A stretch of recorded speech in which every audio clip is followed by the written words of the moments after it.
Hey, thanks for tuning in. This is a weekend rewind. I had this conversation with the incredible Suzi Dafnis. Now, Suzi's been running an online business for decades. And actually, I saw recently she was in New York City. She's based in Sydney, but was over there doing some Peloton classes. And I was like, I remember that really great chat I had with Suzi. So I thought I'd replay it today because there's a lot of skill and experience in hosting virtual experiences and creating workshops with groups that really fire up word of mouth and get people to share that. Everyone that is in her community loves her. So here's the episode. Enjoy the listen, and I'll speak to you tomorrow. And now, your host. She's the middle child, Leanne Hughes.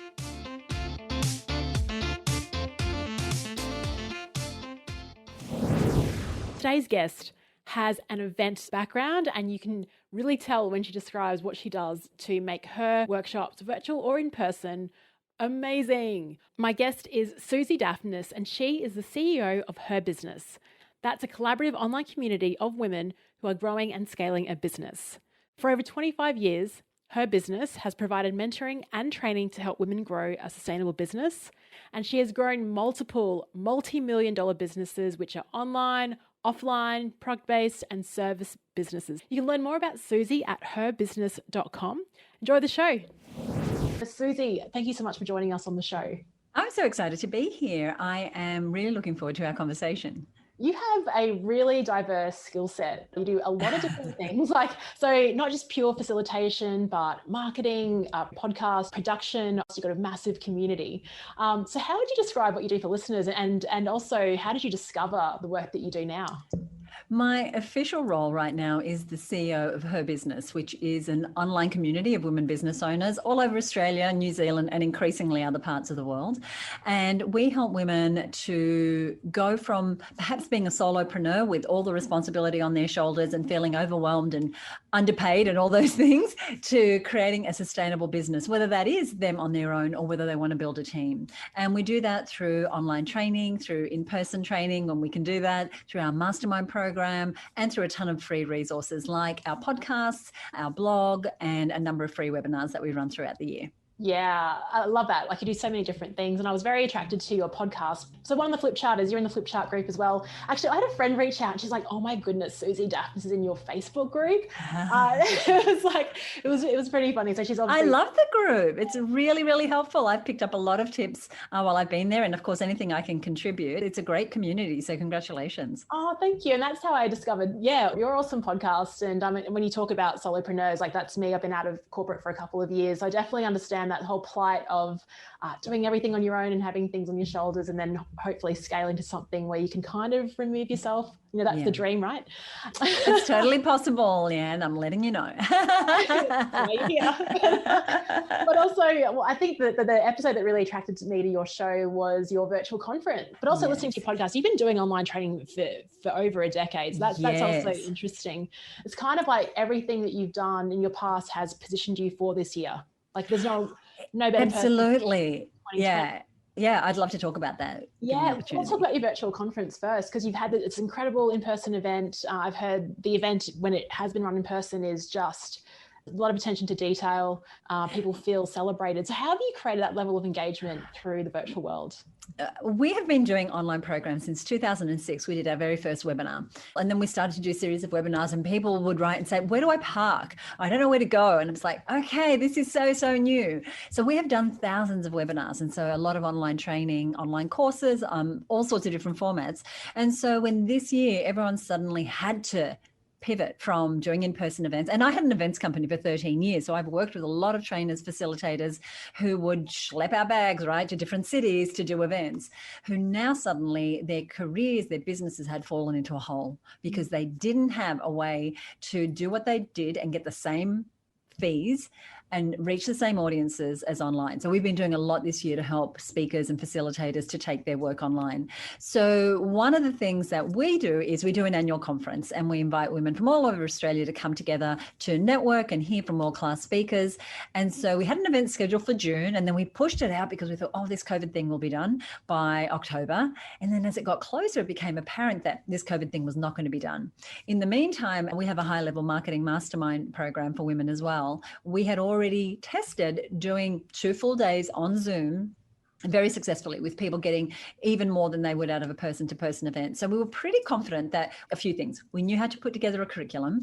We knew how to engage people because we'd been doing it for the longest time. And we knew we just needed to figure out the technology beyond this, right? What you're seeing here. It's like, how else can we do this? So we actually hired a production crew. Not that this is essential, but for me, it really helped to have a couple of different sets, because again, that broke up the day. And it wasn't just them seeing me and my desk the whole day long. And so we put on a conference. There were 350 women from all over Australia, and we literally had nobody leave from the morning to the evening, stuck on their computers, listening to world-class speakers, doing breakout sessions, doing sharing, breaking up into pods, coming back, working through a workbook. There's lots of fun things that we did to do that, but it was such a feather in our cap to know that, like you said, we'd been training for a long time to do this, but there were some things we still had to consider, because this was mums had to pick kids up from school, people who were going to be sitting in front of a computer and not accessing their emails and not talking to their clients that day. So we had to think really carefully about how would we make that experience amazing. And so it was a long time in the planning, Leanne. So it wasn't just what we did on the day, it was all the work that we did ahead of time to prepare them for that day. And there was a few things that we did very strategically to get them excited, one, to show up, and two, to be there. And I think one of the things that I loved is the attention to detail and the amount of planning that you had prior. Because one of the things you did, you talked about goodie bags, so actual sending out physical items, and then what you did through the day was like, all right, unwrap the next element. Right. So we sent them out an event pack. So it was a big box, and it was on brand. It had, our tagline on it. It had our logo on it. They had my team could have killed me, because inside it were individually wrapped little items, all with codes on them, so that we knew what was in each item, so that when it came time to open things, we could direct them to it. So all these gifts individually wrapped, but also very thoughtfully chosen. I'll tell you some of the things that we did in a moment, but they got this box, but they got strict instructions to not open it. All they had to do was post a photo with a hashtag, let us know that it was there. We had tracking on all of them because they were very valuable. And then when the day started, as you said, throughout the day, they got to open different things. And the different things, what I like with event packs, because none of us needs another branded pen or mug or notebook, really. Now, having said that, in that particular kit, we did have a mug and we did have a notebook, but they were high-end, expensive, not branded around us, branded around the essence of the day, which was doing what you love every day. And so these have taken pride and place in people's offices because they reinforce the theme of the day. But we also had some things that we opened throughout the day. So one of our presenters did a session called Toot Your Own Horn, and it was about defying the imposter syndrome and the resistance and speaking up and sharing your wins. So we had a little tooting horn in there that they opened up at that time. They had snacks. So we armed them with morning and afternoon tea, sent ahead of time so they didn't have to worry about that. We even sent them a wrapped bottle of Prosecco for our after-hour drinks. And I'm trying to think of some other things, but we did another one of our virtual events. The theme, we were doing it all about video. So we sent them a selfie light that they could attach to their screen. We have sent them stationery and planners because we were doing a session on planning. So it's not a matter of just giving people a box of landfill that they're just going to literally, and I've received these when I've signed up for conference, they're going to walk over to the bin and just tip it upside down and say, thank you very much. What a waste of money and resources. It's really about being thoughtful and thinking, how can I use this for engagement? One of the other things that came with the instructions inside the kit was, here is our hashtag for the event. Go ahead and use it because there's going to be prizes. And so throughout the day, we had a wheel, which is actually an idea I got from inside of your group. But we went and bought a physical wheel, and I had one of my team come and we'd spin the wheel and someone would get a prize. And this is all just, it seems kind of inane because we're dealing with adults, but it just was a way to break up the day and keep people on their toes and excited about what was happening. But more than anything, when we do these events, all those little things are great, but ultimately we have to have a curriculum that works. We need to be exceptional facilitators in that we understand the adult learner, we understand the different ways people learn, and we understand that we can't just do what we normally did on stage by speaking into a microphone in a video. Everything that you talk about is all really based around that curriculum. And so I guess what I'm thinking about is often I'll have an idea for a workshop, and then leading up to it, I'll play around with it. And even sometimes the day before, I tell people not to do this on my podcast, but I'm still adjusting things. But what you're forced to do if you do this type of work is locking something down and going all in. I actually really I talk about it a lot, then what you actually call an event or call a workshop. So Toot Your Own Horn you've actually got to spend a lot of time marketing your own workshop and naming. Right. Naming is a really key element as part of that. As you're talking, Suzi, I'm thinking of a conversation I had with Alan Weiss, the $1 million consultant. Yeah. Yeah. And he was saying everything he does is marketing. Even when he's delivering, he's everything marketing. we all do is marketing. And I'm just like, everything you're doing, like the hashtags, everything is like, it's viral. People will talk about it and share it. Yeah. Is that a really, in terms of your business and the way that you built it, was that a key element, like just incorporating that word of mouth and making things shareable? It was definitely, because that event was primarily for our members, and some of our members, because we're a membership-based organization, they could bring guests. But what we wanted to do was make sure that, one, we had some assets that we could use to market next year's event. Two, that those who decided not to attend this year got a sense of how amazing it was, and hopefully they're now going to earmark it for next year. And so it was all done strategically for the now and for what happens later. I remember hearing a story actually about Prince, the musician, who's now since passed, and he was talking about a concert he was at, and he was on the stage and he had the audience participate in, he was saying something and they were repeating it back, he was saying something and they were repeating it back, to the point where he actually even left the stage and the audience was still in sync doing what it was he asked them. And then it turned out that he had done that strategically, not just to engage that moment, but because they were recording that session and he wanted that piece for the video recording. So we want to be thinking strategically with everything that we are doing, because we're creating artifacts every time we do it. And so if we can create the artifacts beyond just, because that's the thing with events. I had an events business for 13 years and we ran events in Australia, New Zealand, and in the US, and they evaporate, right? Once you're done, you're done. So what is the artifact that's going to be left over when you get off that stage or that virtual stage? What is the artifact? Yeah, because a lot of the time I think, oh, great, we'll just take a photo at the end of this workshop. And it's like, cool, but what else could we have done? And I guess some of the value of even having Zoom calls is when people say something and you've recorded it, it's an excellent sort of asset you've got, right. Like a testimonial. Yeah. One more thing with Zoom, when you're setting up your settings, if you're recording to the cloud, you can actually choose to record both speaker mode and gallery mode, which means that later, if you're wanting to do a promotional video, you have some interesting cuts that you can go between. Often people will choose to record one or the other, but we always record both, because then it allows someone to produce something that's a little more dynamic and interesting when it comes to doing a sizzle reel. Yeah, all those sort of scene changes and contrasts rather than, I actually, when I first, in March, I was like only gallery view, and then like, oh, hang on, thank you for calling that out as a step. Question for you is, when you've, because when I hear spending a whole day in front of Zoom, or I know you had a production studio, so maybe you're up and talking in front of cameras, you're not getting that reinforcement with that energy of, I mean, you might be, I've seen Tony Robbins, like he's been high-fiving all of his. Yes, isn't that fantastic? Yeah. Yes, that's great. I love What about you? Like thinking about, right, I actually now have to make the switch as well, and I've got to bring the energy to this 2-day workshop when no one is around. Like, how do you prepare yourself? I love this question, because, there's no feedback. It's not like you're on stage and people are engaging. So there's a couple of things. One is we did actually lay out, and so if you've got a big group, different computers and iPads and things with the gallery view, so I could actually see people, I could see their faces. So that felt like I was in a room with other people. But again, there's no audio feedback because, of course, they're all muted. So now and then we'd open up the lines for a minute and ask them to cheer or ask them to say something, and so you could get that little bit of feedback. But we gave them ways to engage. So we gave them some shortcuts. Firstly, video cameras on, right? So that was a given. So if you're going to be in this class, video camera is on.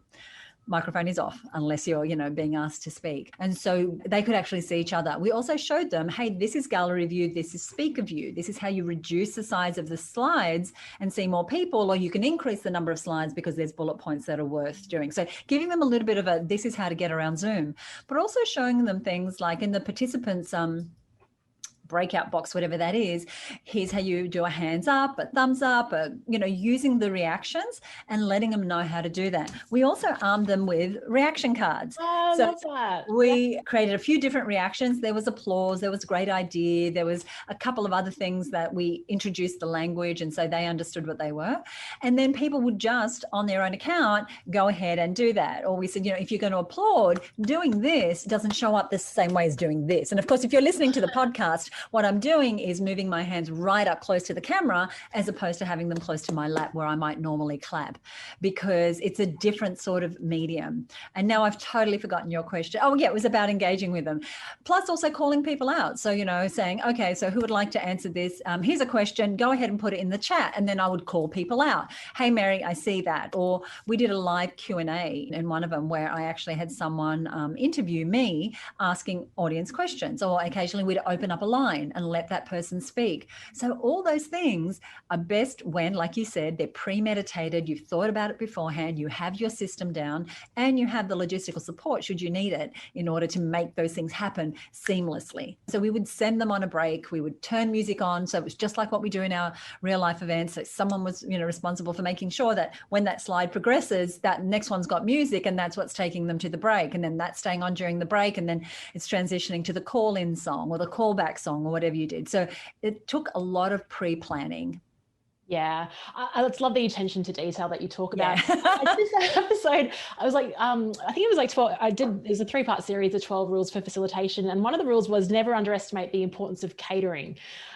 Yes. Yeah, because it's just, and people sort of laugh at that, but I think it's key. As facilitators, we think, oh, it's all about the content and the way that I deliver, but what you bring with your event experience is that whole wraparound of the experience, which can absolutely impact the room setup, the lighting, all of that. How much do you stack? I mean, there's a real advantage for you. It's so important. So important. So, so this office, we've moved into here just a few months ago. Yeah. And so this was done specifically because I go live on Facebook a number of times a week. It had to look pretty. The flowers swap out every week.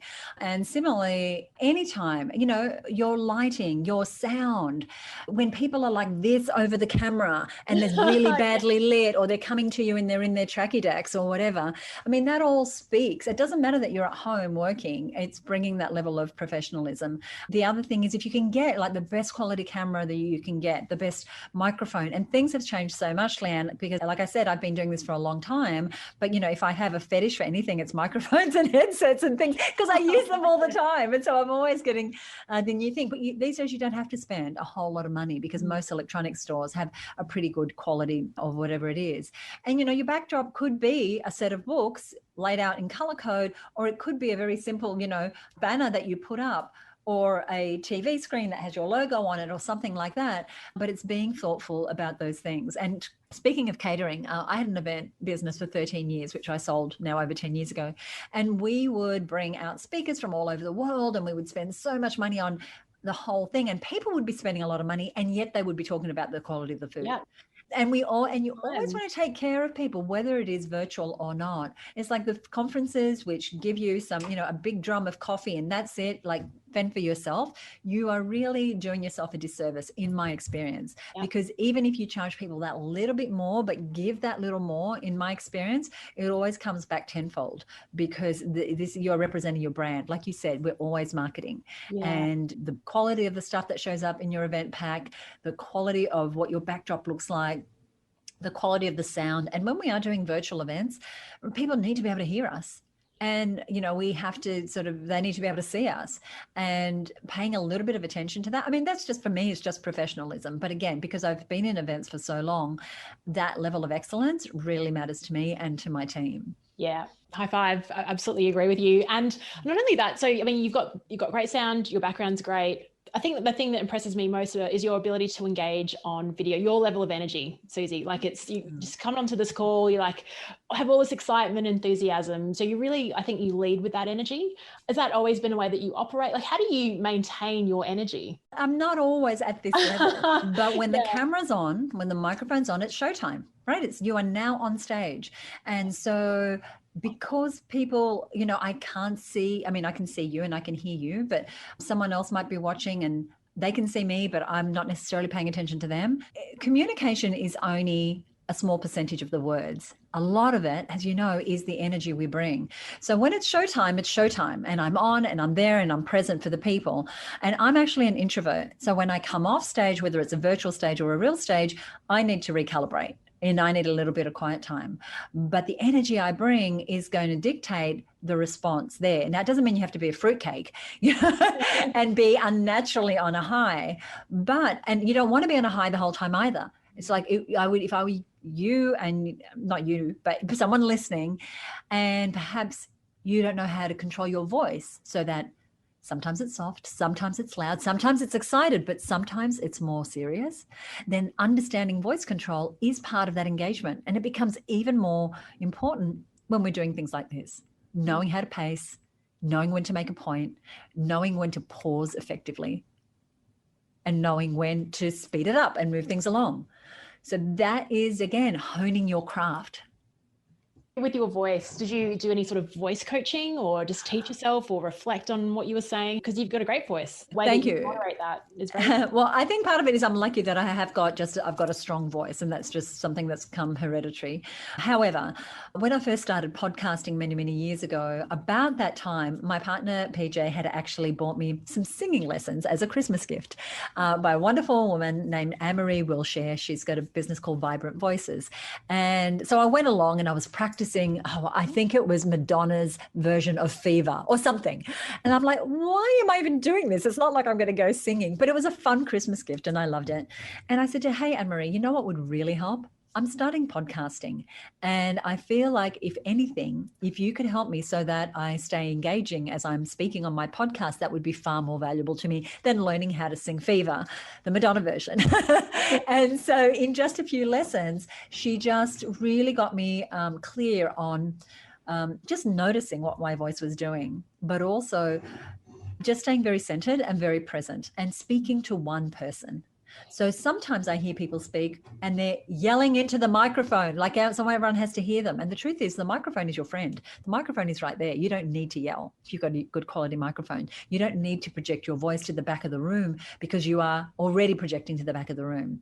And so that's just a little trick. And I've often found myself hearing other presenters and sending a note to their personal assistant saying, tell them to hang off, because they're not going to have a voice by the end of the day.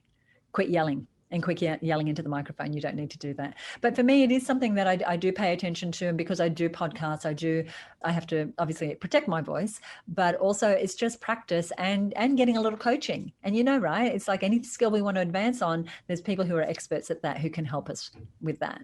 Yeah, actually, good point about the people that talk to everyone and on a stream. I think I remember when I joined a global company a few years ago, we were on the video conference and I felt like I was yelling to Indonesia. I was like, you were going across the water. Yeah, I was like, why am I so exhausted? Yeah, just shouting out.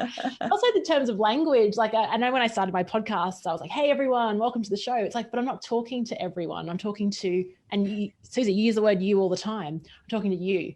And even in workshops, like, hey, everyone, but it's, you're presenting, people are listening to you. It's a one-to-one for them, even though I still find it really interesting. You're presenting to a group, but you're still speaking to an individual. Yes. And language becomes really important then as well.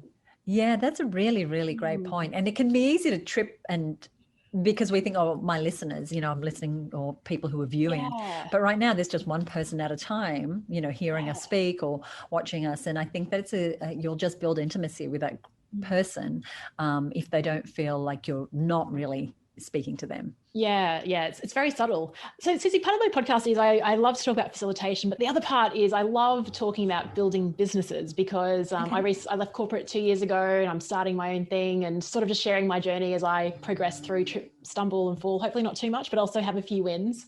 When you work with women or just people that are trying to move from corporate to starting their own business, like what are some things that you're noticing now in terms of building profile? Like what's most important? Is it outreach and trying to find people? Is it content? Is it like, there's so much to do. Where do you sort of help your community members? I love this question. And what I do every single day is help women build a business that gives them the income and the impact and the results that they want. And I pretty much start at the same place every time.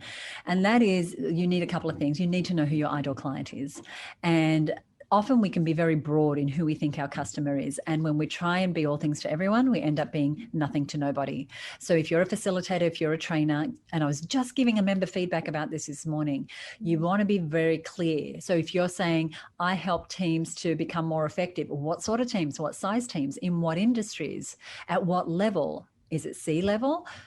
Is it junior managers? Is it frontline staff? And just getting very clear who your ideal client is. And that includes, if you're pitching to be a speaker, like exactly what sort of organizations, because the more you can become known for the person, if you look at your industry and you look at who is well known, they likely have a very clear target market.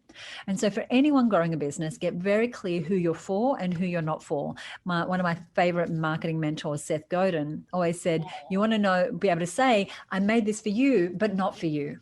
And so often we try and say, here it is, come buy my stuff. And I remember him telling a story about an accounting firm in New York that specialized in working with bakeries who did over $5 million in revenue.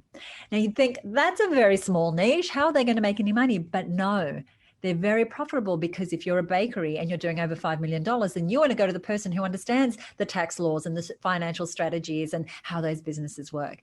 And so the same advice applies if you're a solopreneur, and that is, who is your ideal client? And then what is it that you sell? And so often we can start by creating products and services and then trying to find a market. And the thing is, we need to do it the other way. We need to identify our ideal client, get really intimate with our ideal client by knowing what their pain points are, what keeps them up at night worrying, what their challenges are. And then we create a products and services based on that. Then we already have a market for our product and service. So who your ideal client is, what it is you sell, and then having a very clear way on how you sell what you sell, and not, again, being having too many bright, shiny objects. So what is your main pathway, right? Is it free to free trial to thing? Is it free download to webinar to sell? Is it free information session to, is it breakfast with HR teams who might hire you? What is your strategy? And just going deeper on a few things than trying to do a lot of things.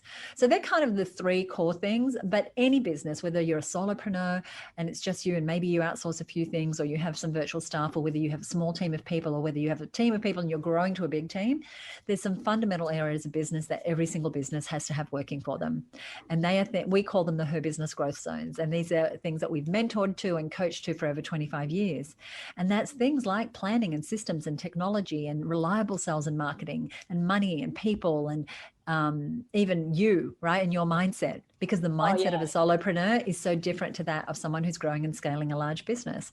And because we can't focus on everything all the time, we tend to start with sales and marketing, which is fine. But the moment these things start working, you realize that you need systems and you need to look at your technology. And then there's money. Oh, and who's going to sort that out? So I could talk forever, because this is my passionate subject. And but you want to start by knowing who you serve. That's awesome. I actually love that Steph got in line. The second part of that is not for you. That's the key, because I think, and even making that choice is hard. It's funny because I also am still trying to figure out who it is, because you want to help everyone, and if you like different things, it's tricky to do that. But it's everyone is telling me that it's okay, Leanne, making bright shiny object syndrome. Absolutely, I hear that. It's hard because we think we're cutting off our money line, and you would like to do a lot of things. And for many years, as my business, as long as you called yourself a businesswoman, we were for you. Whether you were in corporate, whether you had an idea for a business, whether you worked for a not-for-profit, right? Whether you wanted to get on a board. But the moment that we got very clear that we are for women who have a business, they've likely had a business at least 6 months, and they're looking to grow, but they're stuck, our whole business opened up.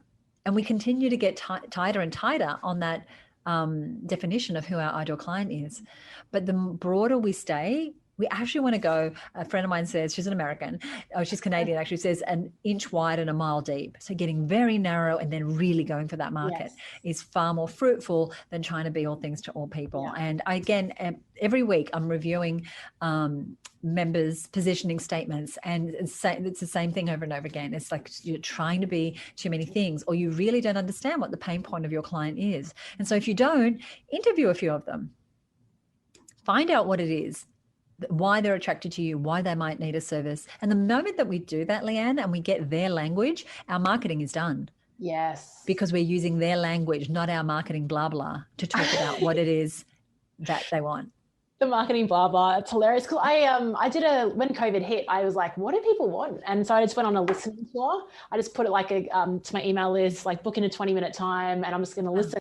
And that was it. It was really fun. But even one subtle thing, and I've shared it on a couple of episodes, was I kept talking about creating engaging workshop experiences. Mm-hmm. But the word that kept coming back to me was non-boring.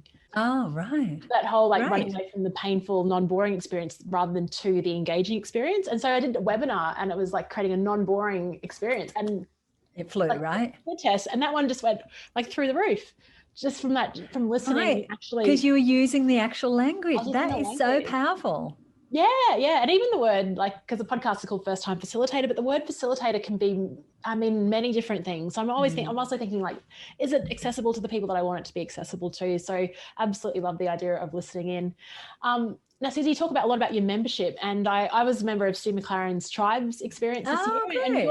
your membership is like used in every example. It's yeah. He's like, and Suzi in Australia is doing this, and so it's pretty amazing what you've built and how you've created an engaged community. And I think it's a real. Seth also talks about communities and tribes. So if we're looking at facilitation and creating group experiences where the group is actually the ones that are spurring it on, what have you discovered that works that has kept your membership going all these years?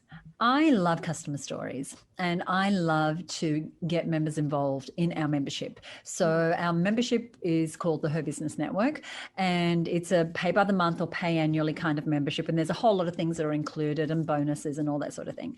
And what happens when women join is we firstly establish where they are now and determine where they want to be. And then we give them access to the relevant, because we've been around a long time. So we have a library full of trainings and lots of downloads and all those things, but it can be so overwhelming. Yeah. And so we really need to think, and are still not perfect at this, we still have a way to go, thinking about that client experience and giving people access to what they need just when they need it.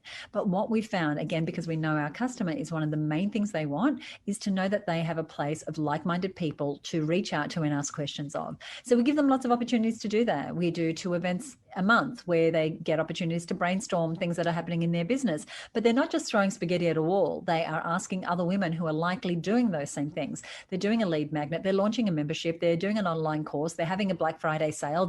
So it's not a random people asking random questions, right?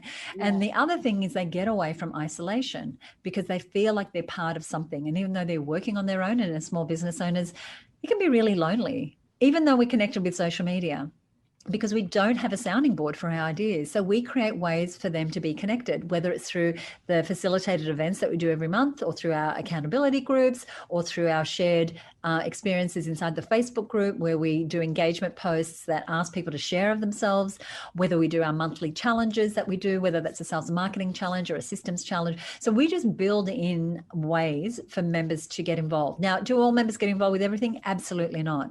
But enough do for us to have a wonderful, wonderful retention rate. And, I'm just very proud of what we deliver and the results that our women get.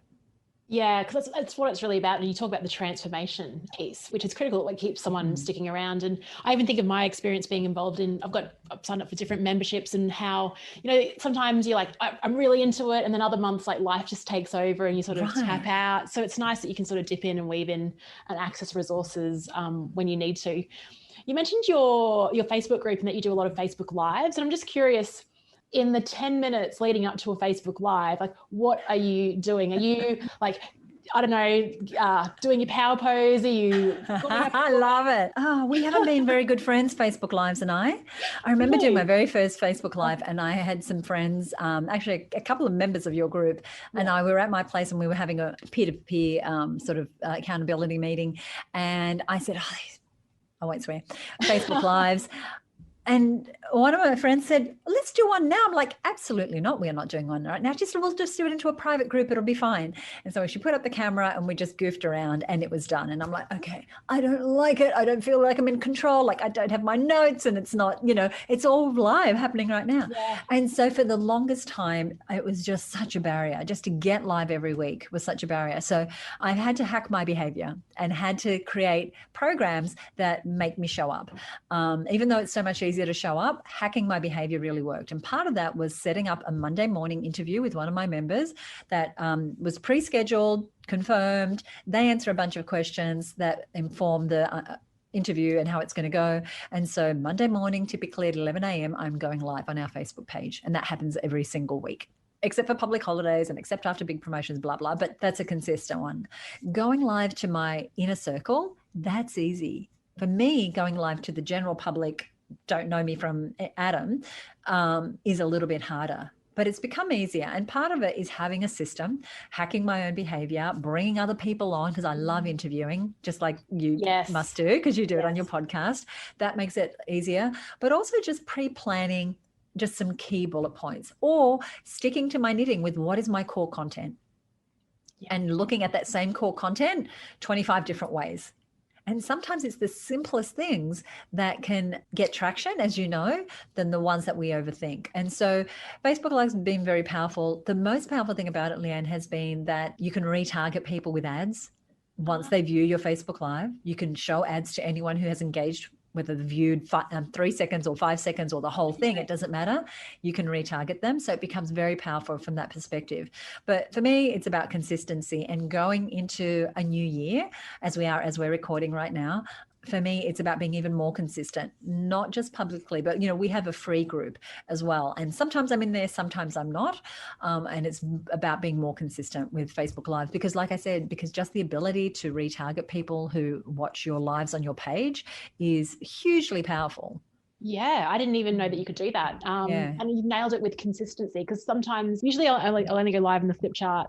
Like I'm out running, like, I really should do something. I haven't really given them much love, so I'll just jump on and do something. And so then as a result, I may be live maybe once every couple of months, because how quickly time goes. Yeah, absolutely. So I love that idea of just going, right, I'm going to dedicate some time to it. I think it's just a great way of building any type of skill. I remember when I wanted to get more confident on Instagram stories, all I did was for 30 days in a row, like, I'm going to record a video in the moment and just post it every single day for 30 days. Oh, good for you. Yeah, now it's not a thing anymore, because really. Did you keep it up after the 30 days? No, but anytime I able to share something that it's not I'm happy to share not a big deal. I am. Yeah, I don't need to get all done up, and you know what I mean. I'm just like, let's just do it in the moment, and I just figured out ways, angles, and how to switch. Oh, good for you. We did I did 30 days of Facebook Lives. I think it was in September, but then as soon as the 30 days were over, I was like, I'm not doing one of these for a while. But but it breaks the back of it, like you said, and so it doesn't become this huge beast that you have to overcome every time. Exactly, and you just find content every day because you have to. You're looking for content. Right, exactly.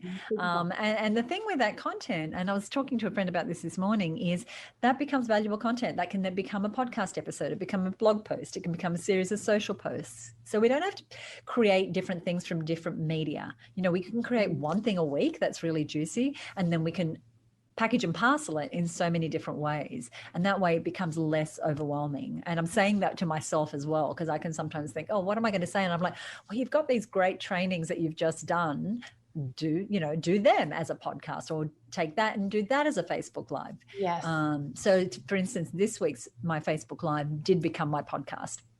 Yes. And did become our community email. So yay me. Well, actually, I love that. I did that. I repurposed a Facebook Live in the flip chart for a podcast. I loved it, because sometimes when I do a solo episode, I'll pause it and then I'll go back. But you don't have that option on a Facebook Live. You just got to keep going. And then the stuff that comes out of your mouth, it's I wouldn't have even thought of that if it wasn't live. Or the interaction from your group is spurring other ideas. It's the whole co-creation process. It's awesome. Yeah, great. Yeah. So do you have any advice would be for people that are wanting to start workshops and get into the facilitation game? Do you have any sort of tips for them, people that want to get more comfortable in running events? In running events, I think like anything you said, it's a skill that can be developed, and we think it's about our content, and quite often it's really not about our content, because we can create the best online course, the best workshop, but if we don't know how to market it, if we don't know who the ideal client is for that, and we can't get the word out, then we've almost wasted that opportunity. And I too often see people build things and hope people will come, and they don't. And so I just encourage you to define your ideal audience and start to build a community of them. Like Leanne, you've built this wonderful community of facilitators. And so you are hopefully warming us up for something you're going to offer us, right? Yeah. I'll listen to this again. But ideally, you're always building an audience of the ideal clients, so that when you do have something to offer, you can offer it. So you want to be doing that in tandem with developing your great new keynote, or that great new webinar, or that great new presentation that hopefully you'll be able to give in person very, very shortly at a, city near you. But I don't know that I've got anything overly other than to say content is part of it, but understanding how to run the business of being a facilitator and a speaker is almost as important, if not important. Because if you can't do that part of it, then get someone who can, right? So that you can be your best every single day, but also make the most of this opportunity. Because I've seen too many speakers, personal experience working with speakers for many years, who get way into their late years and are still schlepping around because they haven't figured out how to leverage themselves.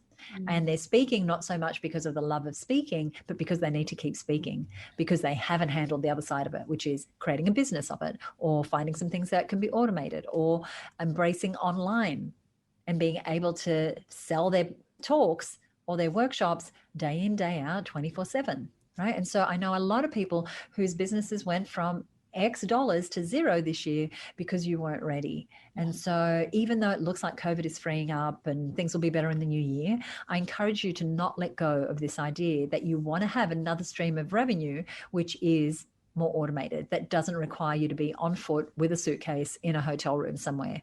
I remember in 2002, I had an events business. I wasn't even doing the speaking in those days. And I spent over 200 nights in hotel rooms in 1 year. And so, over 300, excuse me. It was over 300 nights in hotel rooms. And I just burnt myself out. And that's not everybody's situation. I recognize that.